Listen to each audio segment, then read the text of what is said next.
Madam நம்ம இன்னைக்கு வந்து என்ன சமைக்க போறோம் ருசியில? இன்னைக்கு குக்கீஸ் பண்ணலாம். ஸோ ஓட்மீல் நம்ம சாக்லேட் சிப் பண்ணியிருக்கோம், பட்டர் மில்க் பிஸ்கெட்ஸ் பண்ணியிருக்கோம். இன்னைக்கு வந்து will do oatmeal cookies. Okay, oatmeal வச்சு நம்ம ஏற்கனவே வந்து சாக்லேட் பண்ணியிருக்கோம் இல்லையா? ஆமாம், அந்த ரோல்ஸ் மாதிரி. ஆமாம், ஓட்மீல் பால்ஸ் மாதிரி. ஸோ இது வந்து ரொம்ப சிம்பிள். வீட்டில் இருக்கிற மோஸ்ட்லி இப்போ எல்லார் வீட்லேயும் ஓட்ஸ் இருக்கு, மைதா இருக்கும், butter, sugar, vanilla essence and baking powder, அவ்வளோதான் இதோட மெயின் இன்க்ரீடியன்ட். கொஞ்சம் சால்ட் ஆட் பண்ண போகிறோம். Okay, simply mix and put it in the oven. ரொம்ப பீட்டிங் அதெல்லாம் ஒன்றுமே கிடையாது. அண்ட் லைட்டாகவும் இருக்கும், லைட் கிரன்ச்சியாக இருக்கும். நல்லா ஒரு 15-20 மினிட்ஸில் ஆகிடும் உங்களுக்கு. ஸோ ரொம்ப சில குக்கீஸ்லாம் யூ ஹாவ் டு அதை மாவு பண்ணிட்டு அது போட்டு இந்த ரெஃப்ரிஜரேட்டர் அந்த மாதிரிலாம் இதில் வெரி சாஃப்ட் ஆகும். ஆமாம், it's very easy cooking. Okay, so இதுக்கு வந்து ஓட்மீல், ஓட்ஸ் வேணும், மைதா, சர்க்கரை, பட்டர், உப்பு, வெனிலா எசன்ஸ், கொஞ்சம் பேக்கிங் பவுடர். ஆமா, baking powder and pecans. And nuts, any nuts you want. வால்நட்ஸ்னா பிகான்ஸ் எடுத்துர்க்கேன், ஆல்மண்ட் வேணா ஆல்மண்ட். ஓகே, இப்போ எல்லாமே நீங்க வந்து ஈக்குவலா எடுத்துருக்கீங்களே. ஒரு கப் மைதானா, ஒரு கப் ஓட்ஸ், ஒரு கப் சர்க்கரை, ஒரு கப் பட்டர். எல்லாமே ஈக்குவல். எல்லாமே ஈக்குவல். ஓகே, அண்ட் நட்ஸ், கொஞ்சம் உப்பு, பேக்கிங் பவுடர் கொஞ்சம், வெனிலா எசன்ஸ் கொஞ்சம் இல்லையா? ஸோ ஸ்டார்ட் பண்ணலாமா? ஷூர். ஸோ ஃபஸ்ட்டு நான் வந்து பட்டர் அண்ட் இது எடுத்துக்கிறேன், சுகர். லைட்டாக அது ரெண்டும் பிளெண்ட் பண்ணிக்கலாம்.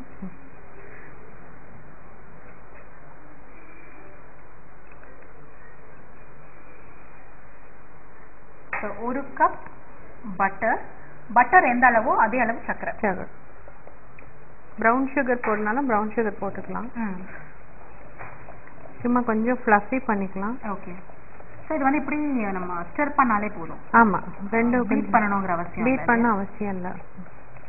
இது very kid friendly recipe actually. Like கிட்ஸை கூட பண்ண வைக்கலாம். Next will add maida add பண்ணலாமா? இப்போ கொஞ்சம் கொஞ்சமாவா? கொஞ்சம் யா ஆட் பண்ணிடு.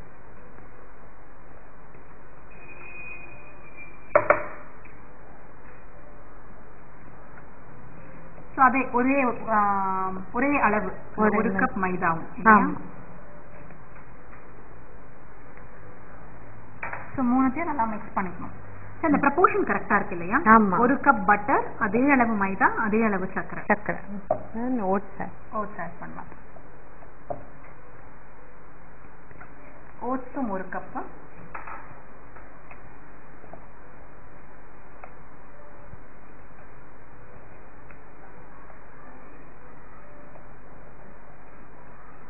now baking powder. Okay, baking powder 1 teaspoon add பண்ணலாம். salt கொஞ்சம், just a quarter of the teaspoon தான். சும்மா அந்த டேஸ்ட் வந்து என்ஹான்ஸ் பண்ணுறேன். ஸோ ஆல்மோஸ்ட் எல்லா இன்க்ரீடியன்ஸும் சேர்த்து மிக்ஸ் பண்ண வேண்டியது தான். ஆமாம். ஸோ இதில் வந்து அந்த சர்க்கரை வந்து பட்டரோட சேர்ந்து கரையணுங்கிற அவசியம் இல்லை. வீட்டில் உங்களுக்கு கரைஞ்சிரும். சில சமயம் அது கூட நல்லா இருக்கும். அப்படியே நல்லா ஒரு மாதிரி அந்த யூ குட் ஃபீல் அந்த கிறிஸ்டல்ஸ். ஆமாம். So vanilla essence 1 teaspoon add பண்ணுறேன்.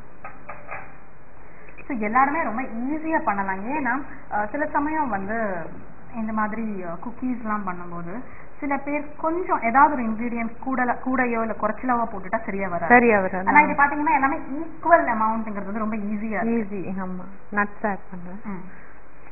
ஸோ ஒரே அளவு, அதாவது ஒரு கப் ஓட்ஸ்னா ஒரு கப் மைதா, ஒரு கப் பட்டர், ஒரு கப் சுகர், நாலுமே ஒரு ஈக்குவல் அமௌண்ட். அதுக்கப்புறம் அதோட வந்து கொஞ்சம் உப்பு, வெனிலா எசன்ஸ், ஒரு ஸ்பூன் இல்லையா, ஒரு டீஸ்பூன் அளவு பேக்கிங் பவுடர், அவ்வளோதான். So now we are going to இது பண்ணலாம். ஓகே, ஒரு நம்ம மைக்ரோவேவ் பிளேட்டை வந்து கொஞ்சம் பட்டர் போட்டு கிரீஸ் பண்ணலாம்.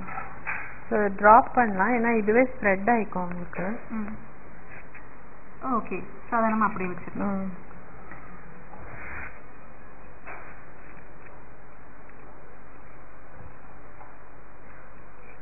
அது ஸ்ப்ரெட் ஆகும் அப்படிங்கிறதுனால ஒரு பிஸ்கெட்ஸ்க்கும் ஒரு குக்கீஸ்க்கும் அடுத்த குக்கீஸ்க்கும் கொஞ்சம் இடம் விடணும் இல்லையா? இல்லைன்னா ஒன்றுக்கு ஒன்று ரொம்ப பக்கத்துல வச்சீங்கன்னா ஸ்ப்ரெட் ஆகுறதுக்கு இடம் கிடைக்காது and எல்லாமே சேர்ந்து ஒண்ணாயிடும். ஆமா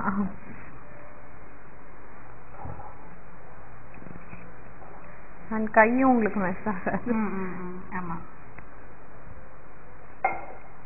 ஸோ நான் 180 degrees ப்ரீ ஹீட் பண்ணியிருக்கேன் அவனா. ஓகே 180 டிகிரில பேக் மோட். ஆமாம் ஒரு 10 minutes ப்ரீ ஹீட் பண்ணியிருக்கேன். ஸோ இதை வந்து வில் புட் இட் இன்சைட் ஒரு 15 minutes வைக்கலாம். கோல்டன் ப்ரௌன் ஆனப்புறம் எடுத்துடலாம்.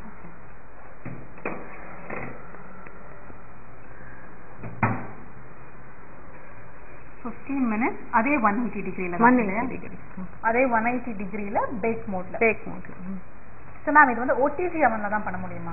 OTG மைக்ரோவேவ் கன்வென்ஷனல் இது இருந்ததுன்னா grill மோட்லாம் இருந்துச்சுன்னா அதுல பண்ணலாம். இதே செட்டிங். அப்போ வந்து இதே 180 டிகிரில நீங்க வந்து 10 minutes வந்து போடணும் இல்லையா? ப்ரீ ஹீட் பண்ணனும்.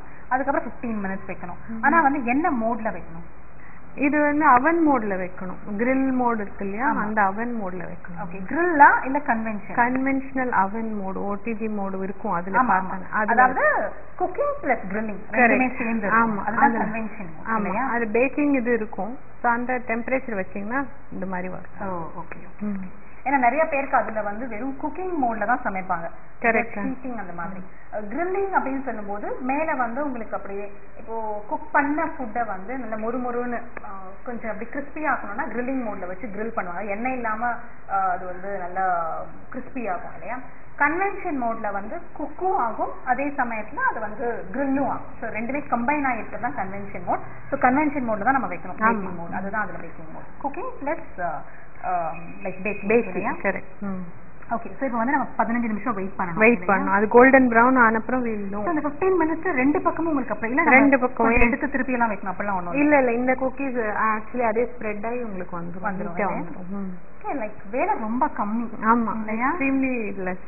ஏன்னா நீங்க சொன்ன மாதிரி என்னன்னா வந்து நிறைய பாத்திரத்துல மிக்ஸ் பண்றது கையை வச்சு பண்றது இல்ல சில சமயம் வந்து அந்த இன்கிரீடியன்ட்ஸ் வந்து சரியா மிக்ஸ் பண்ணலனா ஏன்னா இந்த கேக்குக்குலாம் சொல்லுவாங்க அது வந்து லேதர் மாதிரி அப்படியே ஊதுனா க்ளூட்டன் ஃபார்ம் ஆயிடும். ரொம்ப மிக்ஸ் பண்ண கூடாது. லைட்டா அந்த கட் அண்ட் ட்விஸ்ட் அந்த மாடலா இருக்கு. ஆமா அந்த மாதிரி இருக்கு. ஏதாவது ஒண்ணு கொஞ்சம் கூடுதலாவோ இல்ல குறைச்சலாவோ ஆயிடுச்சுன்னா வந்து சரியா வராது. கரெக்ட். ஆமா ஏன்னா நம்ம கத்துக்கிட்டாலும் அந்த பாக்கும்போது சிலர் செய்யும்போது ரொம்ப நல்லா வரும். நம்மளே வீட்ல ட்ரை பண்ணும்போது கஷ்டமா இருக்கும். ஆமா even mixing is very important கேக்ல. க்ளூட்டன் ஆகாம இது பார்த்துக்கணும் பாப்போம். அதெல்லாம் ஒரு கஷ்டமும் இல்ல இதுல. ஈக்குவல் அமௌண்ட் ஆஃப் இன்கிரீடியன்ட் இது எல்லாமே. ஸோ அதனால ஈஸியா நீங்க என்ன கப்ல நீங்க மெஷர் பண்ணாலும் சரி அதே கப்ல எல்லாமே ஈக்குவலா எடுத்துக்கோங்க இல்லையா? அந்த மாதிரி எடுத்து ஈஸியா மிக்ஸ் பண்ணி கையில கூட எதுவுமே ஆகாம ஜஸ்ட் அவங்க சொன்னாங்க அது அதுவே ஸ்ப்ரெட் ஆயிடும்னு. ஸோ அது வந்து ஈவனா இப்படி ஒரு ஷேப்ல தான் இருக்கணுங்கிற அவசியம் இல்லை. ஆல்ரெடி பாருங்க இட்ஸ் ஸ்டார்டிங் டு ஸ்ப்ரெட். ஆமா ஆமா. ஸோ பட்டர் இருக்கிறதுனால. ஆமா. இப்போ வந்து 15 minutes நம்ம பேக் பண்ணியிருக்கோம். ஐ திங்க் நம்மளோட குக்கீஸ் ரெடி ஆயிடுச்சு. ஓட் மீல் குக்கீஸ் ரெடி ஆயிடுச்சு. ரொம்ப சிம்பிளா செய்யக்கூடிய ஒரு குக்கி இல்லையா? ஆமா. ஸோ இது வந்து இந்த கீழ் பக்கம் அப்படியே கோல்டன் ப்ரௌனா வந்திருக்கு இல்லையா? இப்படி வந்தா போறோம். அந்த ஸ்மெல் தெரியும். கொஞ்சம் கிராக்ஸ் வர ஆரம்பிக்கும். அப்போ நீங்க உடனே டிஸ்டர்ப் பண்ண வேண்டாம். ஏன்னா அப்படியே இட் வில் ஃபால் அபார்ட்ல ரொம்ப சாஃப்டா இருக்கும். திருப்பி நம்ம வச்சு if we do it அப்புறம் ராக் ஹார்ட் ஆயிடும். கல்லு மாதிரி இருக்கும். சோ அதனால ஃபர்ஸ்ட் இத வந்து நம்ம 15 minutes அப்புறம் இத அந்த பிளேட் நம்ம வெளிய எடுத்து கொஞ்ச நேரம் அப்படியே ரூம் டெம்பரேச்சர் வந்த அப்புறம் if you touch it நல்லா அந்த சாஃப்ட் உள்ள வெளியில அந்த கிறிஸ்ப் அந்த டேஸ்ட் கிடைக்கும். ஓகே. சோ உடனே எடுத்து நம்ம வந்து டிஸ்டர்ப் பண்ணிட்டோம்னா அது வந்து ரொம்ப ஒரு மாதிரி சாஃப்ட் அப்படியே உடையற மாதிரி ஆயிடும். சோ திரும்ப நீங்க கொஞ்ச நேரம் பேக் பண்ணீங்கன்னா கல்லு மாதிரி ஆயிடும். ஆமா.